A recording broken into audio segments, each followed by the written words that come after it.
नमस्कार।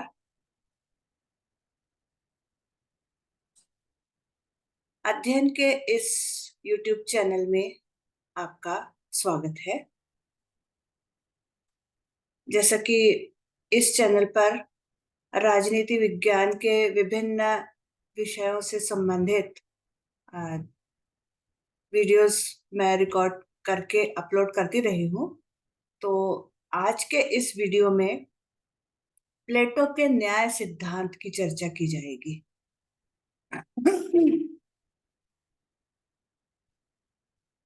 जैसे कि आप लोग जानते ही होंगे कि प्लेटो का जो कार्यकाल था वो आज से करीब 2500 वर्ष पूर्व का। ईसा से 427 वर्ष पूर्व उनका जन्म हुआ था और 347 वर्ष पूर्व उनका देहांत हुआ था। और उनके गुरु थे सुकरात। उनका कार्यकाल 469 ईसा पूर्व से 399 ईसा पूर्व का था। 399 ईसा पूर्व एक ऐसी घटना घटी जिसने प्लेटो के जीवन पर बहुत गहरी छाप छोड़ी, बल्कि उनका आगे का पूरा जीवन उस घटना से प्रभावित रहा। वो घटना थी सुकरात को मृत्युदंड देना। उस समय के जो शासक थे, वहां पर प्रत्यक्ष प्रजातंत्र था। और वो शासक जो थे वो अज्ञानी थे। वो ये नहीं समझ पाए कि सुकरात जो है वो ज्ञान का प्रसार कर रहे हैं। उनको यही लगा कि ये युवा पीढ़ी को पथभ्रष्ट कर रहे हैं, और इसलिए उन्होंने वोटिंग के द्वारा बहुमत से सुकरात को मृत्युदंड दिया।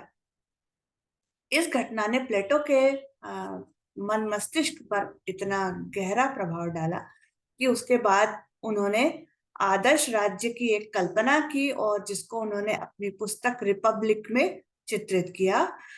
रिपब्लिक का दूसरा नाम है कंसर्निंग जस्टिस, और वो इसलिए रखा गया है कि उसका उद्देश्य ही न्याय की स्थापना करना था। आदर्श राज्य का जो मूल उद्देश्य था, जो सबसे प्रमुख उद्देश्य था, वो था न्याय की स्थापना करना। तो प्लेटो ने अपने न्याय सिद्धांत का प्रतिपादन करने से पहले उस समय में न्याय के जो प्रचलित सिद्धांत थे उनको बताया, और न केवल उन सिद्धांतों को बताया बल्कि उनका खंडन भी किया, और उसके खंडन के आधार भी बताए, और फिर उसके बाद अपने न्याय सिद्धांत का प्रतिपादन किया। तो ये सिद्धांत जो थे वो तीन सिद्धांत थे। न्याय का परंपरागत सिद्धांत, ट्रेडिशनल थ्योरी ऑफ जस्टिस। दूसरा था न्याय का क्रांतिकारी सिद्धांत, रिवोल्यूशनरी थ्योरी या रेडिकल थ्योरी ऑफ जस्टिस। और तीसरा था न्याय का व्यवहारिक सिद्धांत, प्रैग्मेटिक थ्योरी ऑफ जस्टिस। तो सबसे पहले ये देखें कि परंपरागत न्याय का सिद्धांत क्या कहता है। इसके प्रतिपादक सिफालस और पॉलीमार्क्स थे। प्लेटो ने अपने ग्रंथ की रचना संवाद शैली में की है, और संवाद शैली में उन्होंने सारे संवाद सुकरात के मुख से कहलवाए हैं। सुकरात की जैसी की आदत थी कि जहां भी कुछ बुद्धिजीवी लोग एकत्रित हो जाते थे, चाहे फिर वो कोई रेस्टोरेंट होता या कोई पार्टी होती या कोई सार्वजनिक स्थान होता, तो वो अपनी आदत के अनुसार उनसे कोई प्रश्न करते थे। फिर उसके उत्तर में जब उनको जो उत्तर प्राप्त होता था तो फिर प्रति प्रश्न करते थे, और इस तरह से वो लोगों के ज्ञान में वृद्धि करते थे। तो इसी तरह सिफालस के घर में एक पार्टी थी, और उसमें सुकरात भी मौजूद थे, और ये सारे जो तीनों सिद्धांतों के जो समर्थक थे वो भी वहां मौजूद थे। और सुकरात ने जैसे ही पूछा कि न्याय क्या है, तो सिफालस ने सबसे पहले उत्तर दिया कि सदा सच बोलना और दूसरों का ऋण चुका देना ही न्याय है। इसका प्लेटो ने सबसे पहले खंडन किया। मतलब सुकरात के मुख से कहलवाया उन्होंने कि हर परिस्थिति में सत्य बोलना न्याय नहीं होता। कुछ उदाहरण उन्होंने दिए कि अगर आपके पास आप किसी अच्छी प्रशासनिक सेवा में हैं और आपके पास अपने देश के कुछ रहस्य हैं, और शत्रु देश का कोई व्यक्ति आपसे वो रहस्य पूछता है, आपसे मित्रता कर लेता है और आपसे वो रहस्य पूछना चाहता है, तो क्या ऐसी स्थिति में सत्य बोलना न्याय होगा? क्या ऐसी स्थिति में अगर आप सच बोल करके अपने रहस्य जो भी आपके पास है वो आप उसको बता देंगे, तो क्या ये आपके देश के लिए ठीक होगा और क्या ये न्याय होगा? दूसरी बात कि अगर आपकी शरण में कोई आता है जिसके पीछे चोर डाकू पड़ गए हैं, वो उसको नुकसान पहुंचाना चाहते हैं, आपके पास वो आता है, वो कहता है कि मेरे पीछे लोग पड़े हैं, वो मुझे मार डालेंगे, आप मुझे शरण में रखो, अपनी शरण में ले लो। तो आप उसको अपने घर में छुपने की का स्थान दे देते हैं, और थोड़ी देर बाद वही लोग आकर के अगर आपसे पूछते हैं कि आपने अमुक अमुक व्यक्ति को इस हुलिये में था, वो उसने ग्रीन ड्रेस पहन रखी थी और वो यहाँ पर आया है क्या, तो आपको तो पता है, आपने तो उसको अपने कमरे में छुपा रखा है। तो क्या उस स्थिति में सत्य बोलना न्याय होगा? तो इन दोनों बातों से जो परंपरागत सिद्धांत के प्रतिपादक थे सिफालस, वो तो निरुत्तर हो गए। फिर उन्होंने कहा कि ठीक है, दूसरों का ऋण चुकाना तो न्याय हो सकता है, सत्य बोलना भले ही न्याय ना हो। तो उसके उत्तर में भी प्लेटो ने ये तर्क दिया कि समझ लो आपके पास कोई तलवार है, यानी उस समय बंदूक और गोलियों का तो प्रचलन था नहीं, तो तलवारें होती थी और तीर कमान और इस तरह के हथियार होते थे। तो समझ लो आपके पास कोई तलवार आपने किसी से उधार ली है कुछ समय के लिए, और उस दौरान वो व्यक्ति, उसको कोई ऐसा शौक लगता है कि उसकी मानसिक स्थिति बिगड़ जाती है, वो विक्षिप्त अवस्था में फिर आपके पास आता है और अपनी तलवार मांगता है कि हाँ मैंने दी थी आपको, आप मुझे वापस करो। ऐसी स्थिति में आप उसको वो ऋण चुका देंगे, उसकी धरोहर उसको लौटा देंगे, तो क्या न्याय होगा? हो सकता है कि आपको ही नुकसान पहुंचा दे वो उसी हथियार से आपसे लेकर के। तो इसका मतलब तो ये हुआ कि हर समय दूसरों का ऋण चुकाना भी न्याय नहीं है। तब उनका जो पुत्र था पॉलीमार्क्स, वो खड़ा हो गया, उसने कहा कि न्याय एक ऐसी कला है जिसमें जो जिस योग्य है पैसा उसके साथ व्यवहार किया जाए, यानी मित्रों के साथ मित्रतापूर्ण व्यवहार किया जाए और शत्रुओं के साथ शत्रुतापूर्ण व्यवहार किया जाए। इसके उत्तर में फिर प्लेटो ने कहा कि सबसे पहली बात,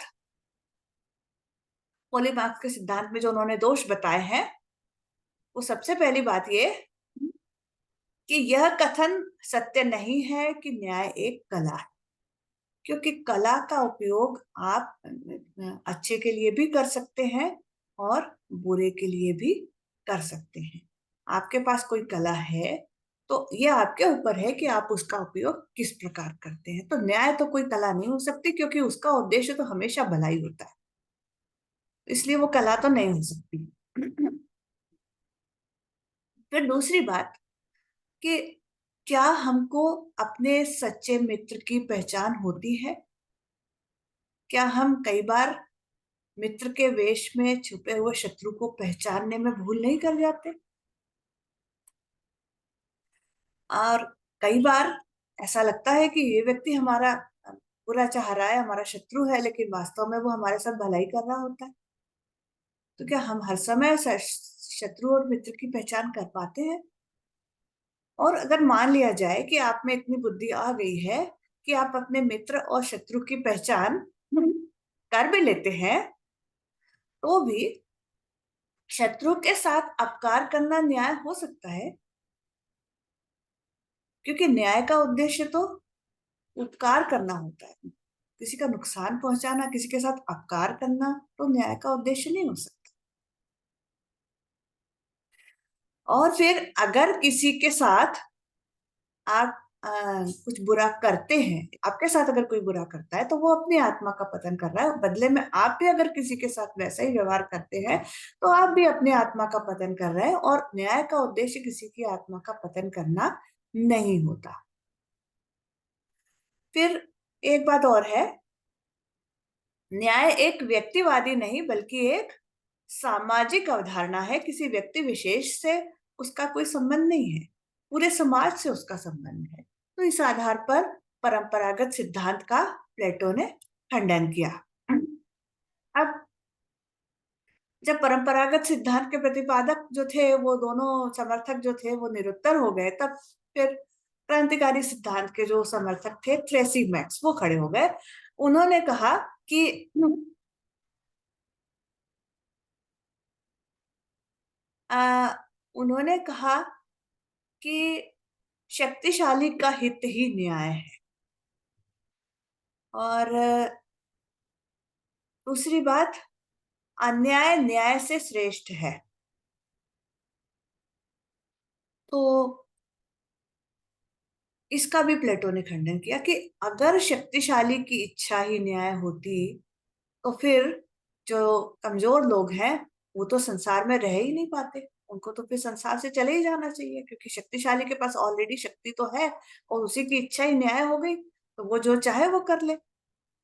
तो ऐसा तो नहीं हो सकता। जरूरी तो नहीं कि शक्तिशाली व्यक्ति जो है वो हमेशा कमजोरों के भले के बारे में ही सोचे। फिर ये भी है कि जैसे उन्होंने बताया कि अन्याय न्याय से ज्यादा अच्छा होता है, उन्होंने उसका उदाहरण दिया थ्रेसिमेक्स ने, कि जैसे दो व्यापारी हैं, एक बहुत अच्छी तरह से व्यापार कर रहा है, फेयर डीलिंग करके अपना सही साधन अपना करके व्यवहार कर रहा है, व्यापार कर रहा है। और दूसरा जो है वो कुछ गलत तरीके अपना करके व्यापार कर रहा है, मिलावट करके अपने वस्तुएं बेच रहा है।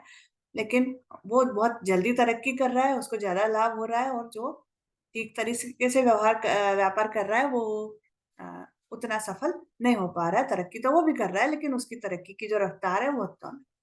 तो ऐसा बता करके उन्होंने यह सिद्ध करने की कोशिश की कि अन्याय न्याय से अच्छा होता है। लेकिन प्लेटो ने ये कहा कि न्याय अन्याय से श्रेष्ठ कभी भी नहीं हो सकता।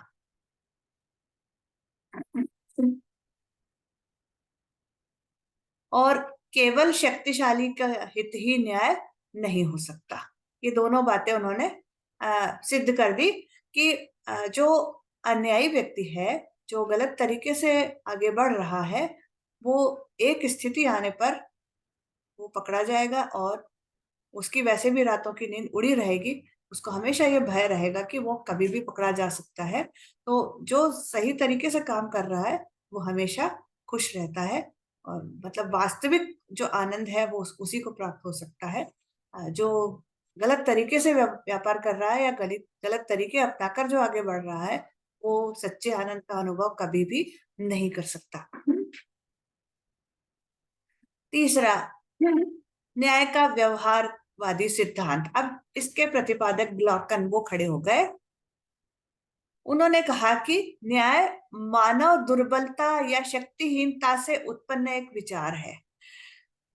उन्होंने बताया कि न्याय जो है एक एक कृत्रिम धारणा है, जिसके समझौते से द्वारा इसकी स्थापना हुई है कि सारे जो कमजोर लोग हैं वो मिल करके शक्तिशालियों के विरुद्ध एकत्रित हो जाते हैं, और वो एक समझौता कर लेते हैं शक्तिशालियों के साथ कि भाई आप हमारा नुकसान नहीं करेंगे, आप हमारे साथ ठीक तरह से व्यवहार करेंगे।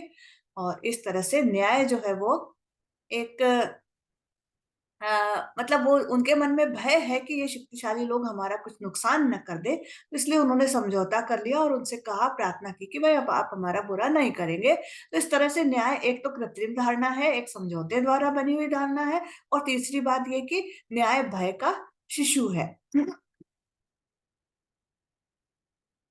क्योंकि शक्तिशाली व्यक्तियों के अन्याय के कारण ही कमजोरों के मन में न्याय की बात आती है, डर के मारे उनके मन में ये बात आती है, इसलिए वो भय का शिशु है। और दूसरी बात ये कि अ, अन्याय का अभाव ही न्याय है। तो प्लेटो ने इसकी भी आलोचना की है। उनका कहना है, न्याय जो है वो कोई कृत्रिम वस्तु नहीं है, कहीं बाहर से लादी हुई वस्तु नहीं है, किसी समझौते का परिणाम नहीं है। ये तो मानव आत्मा का गुण है, मानव आत्मा का एक आंतरिक गुण है। और जिस तरह से व्यक्ति की आत्मा होती है, राज्य उसी का बृहत स्वरूप है।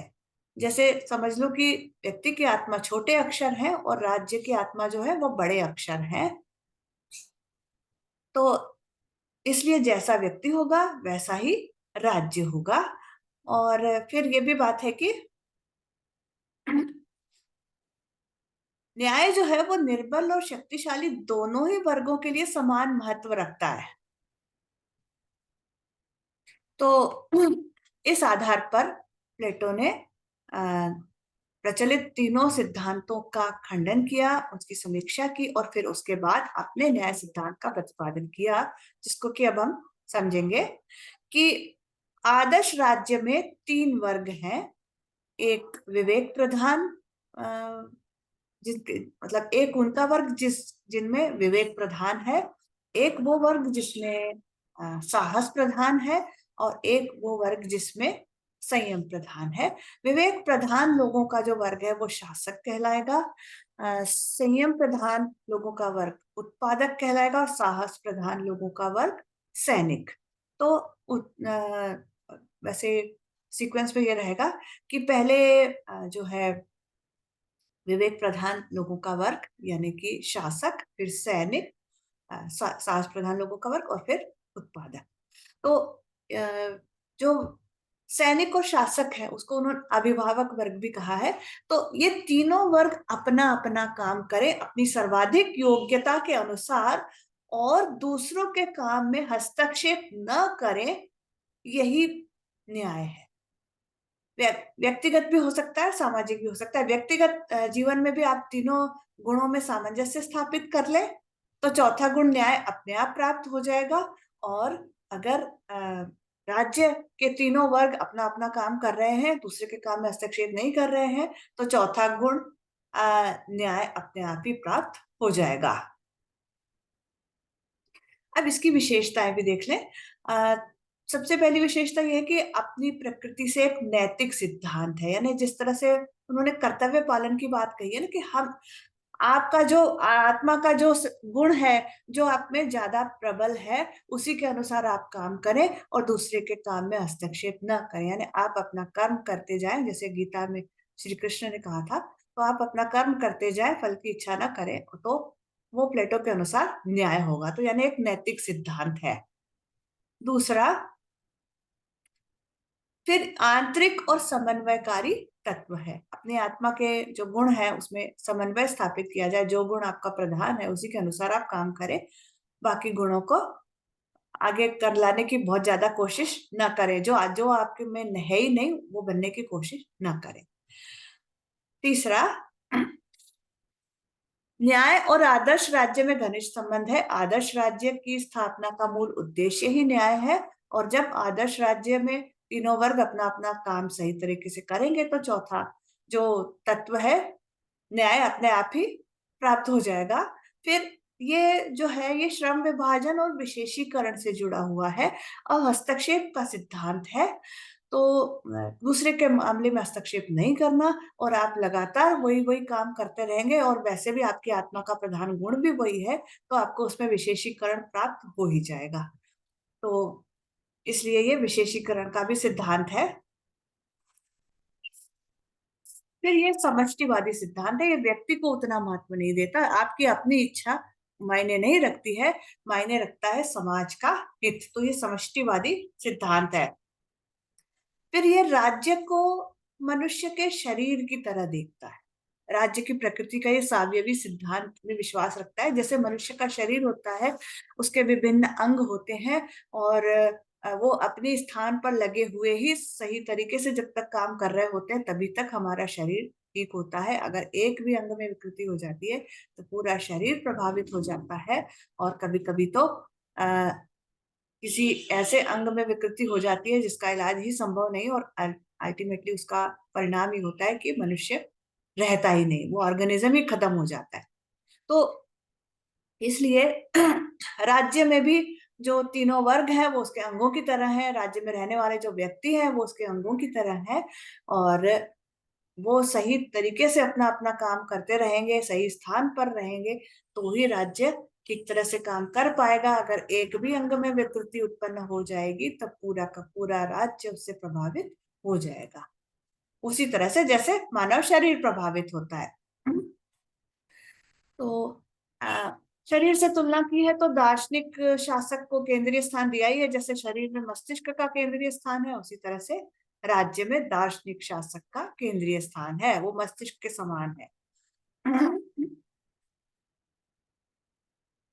फिर न्याय सिद्धांत के सहायक अनिवार्य साधनों के रूप में उन्होंने शिक्षा सिद्धांत और साम्यवाद का सिद्धांत भी बताया है, और ये दोनों सिद्धांत अभिभावक वर्ग के लिए, यानी सैनिक और शासक वर्ग के लिए, कि वो न तो उनका अपना परिवार होगा, न अपनी निजी संपत्ति होगी, क्योंकि संपत्ति और परिवार के मोह में आकर के हो सकता है वो कोई गलत काम कर ले, और फिर वो लोग ठीक तरह से शासन कर पाए, इसलिए उनको उचित शिक्षा भी दी जाना आवश्यक है, सुकरात की तरह के दार्शनिक को मृत्युदंड न दे दे, इसलिए मतलब इसी तरह के कुछ गलत निर्णय न ले लें, इसलिए उनके लिए शिक्षा की भी व्यवस्था की गई है। अब है न्याय के दो रूप है, व्यक्तिगत और सामाजिक, जिसकी बात पहले भी हम कर चुके हैं। अब एक और महत्वपूर्ण बात है न्याय सिद्धांत में, और वो है कि जैसे आज हम न्याय की बात कानून के संदर्भ में करते हैं, प्लेटो ने अपने आदर्श राज्य में कानून को सर्वथा अनावश्यक बताया है। उनका कहना है कि अगर मनुष्य बुद्धिमान है तो कानून अनावश्यक है, और अगर मनुष्य बुद्धिहीन है तो कानून व्यर्थ है। क्यों? क्योंकि अगर बुद्धिमान होंगे तो उनको कानून की कोई आवश्यकता ही नहीं, वो अपने आप ही अच्छी तरह से काम करेंगे, सही काम करेंगे, किसी कानून की कोई आवश्यकता नहीं। और अगर वो बुद्धिहीन है तो आप कितने भी कानून उनको बता दे, वो उनको वही काम करना है जो वो करना चाहते। तो इसलिए कानून की कोई आवश्यकता ही नहीं है, इसलिए कानून उनके आदर्श राज्य में अनावश्यक है। अब ये तो विशेषताएं हो गई। अब जिस तरह से सभी की आलोचना होती है, सभी जो भी सिद्धांत होते हैं, कोई भी अपने आप में पूर्ण नहीं होता, तो उसी तरह से भले ही प्लेटो ने आदर्श राज्य की कल्पना की है, लेकिन उनके न्याय सिद्धांत में भी कुछ दोष है जिनकी बात हम करें आगे। तो पहला, कि ये सिर्फ नैतिक सिद्धांत है, ये कानूनी सिद्धांत नहीं है, जबकि न्याय का संबंध कानून से भी होता है। फिर ये व्यक्ति की स्वतंत्रता के विरुद्ध है, व्यक्ति की अपनी इच्छा नहीं है, वही उसको अगर मन होता है, अभी वो उसमें साहस प्रधान है, वो सैनिक वर्ग में शामिल हो जाए, लेकिन कुछ समय के बाद उसका साहस जवाब दे दे और वो उत्पादक वर्ग में शामिल होना चाहे तो उसके लिए कोई स्थान नहीं है, मतलब ऐसा कोई उत्तर प्लेटो ने नहीं दिया है। तो इसलिए व्यक्ति की स्वतंत्रता जो है वो यहाँ पर मायने नहीं रखती। फिर राज्य को उन्होंने साध्य बना दिया है और व्यक्ति को साधन बना दिया है, ऐसा लगता है। फिर ये जो सिद्धांत है ये प्रजातंत्र विरोधी है, क्योंकि सैनिक और शासक वर्ग बहुत छोटा है, यानी बहुत ज्यादा जो बुद्धिमान है बस उन्हीं को उन्होंने शासक बनाया है, तो ये प्रजातंत्र के विरुद्ध है, अभिजात तंत्रीय सिद्धांत है। फिर व्यक्ति के आत्मा के सिर्फ एक ही पक्ष का विकास, उसी की बात कही गई है, पूर्ण व्यक्तित्व के विकास की बात इसमें नहीं कही गई है, जबकि संपूर्ण विकास के लिए तो तीनों गुणों का किसी न किसी रूप में विकास होना ही चाहिए। फिर ये अमनोवैज्ञानिक और अव्यवहारिक सिद्धांत है कि जैसे मानव जो मनोविज्ञान है उसको ध्यान में ना रखते हुए ये सिद्धांत बनाया गया है। एक तरह से आप ये कह सकते हैं कि मनोवैज्ञानिक तो है कि भाई मानव आत्मा का जो गुण प्रधान है उसी के अनुसार वो काम करे, लेकिन पूरे आजीवन एक ही गुण प्रधान नहीं होता।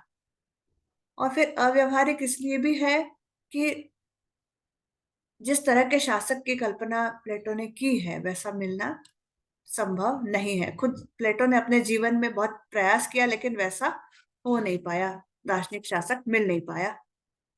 फिर इसमें विरोधाभास भी है।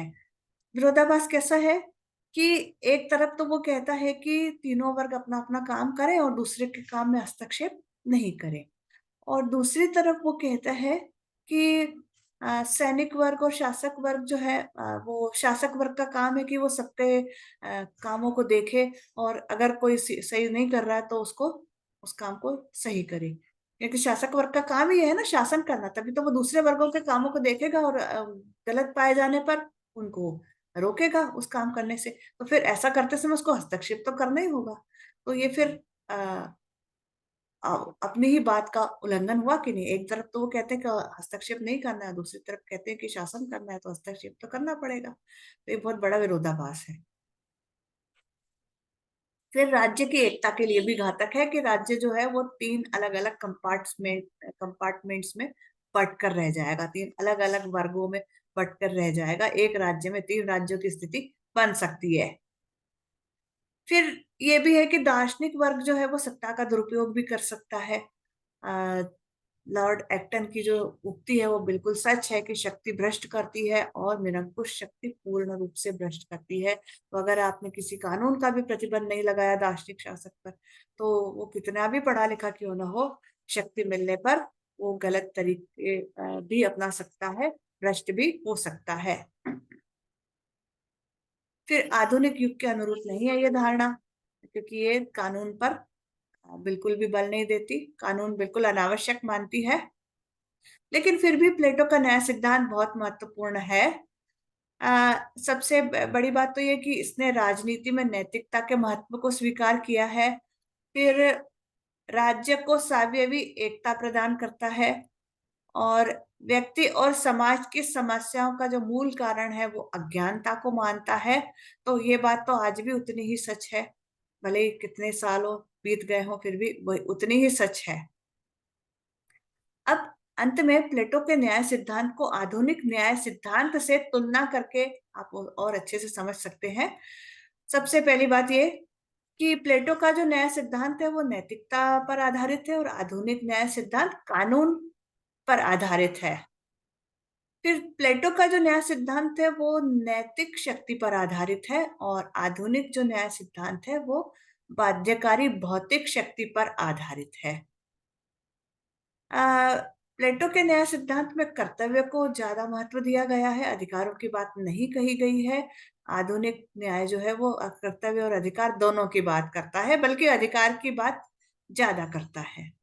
फिर प्लेटो का जो न्याय सिद्धांत है वो वर्गों को ज्यादा महत्व देता है, वर्गों पर की संरचना पर आधारित है। आधुनिक न्याय सिद्धांत वर्गों की तुलना में व्यक्ति को ज्यादा महत्व देता है। फिर राज्य व्यवस्था के आधार पर भी अंतर है कि प्लेटो का जो न्याय सिद्धांत है वो अभिजात्य तंत्रीय राज्य व्यवस्था को महत्व देता है, और आधुनिक न्याय सिद्धांत जो है वो प्रजातंत्र को अच्छा मानता है। तो ये तो था प्लेटो का न्याय सिद्धांत। मैं आशा करती हूँ कि आप लोगों को ये समझ में आ जाएगा। इस वीडियो को देखने के बाद प्लेटो का न्याय सिद्धांत अच्छी तरह से समझ में आ जाएगा। फिर मिलेंगे किसी अगले वीडियो में किसी और विचारक के विचारों के साथ। धन्यवाद।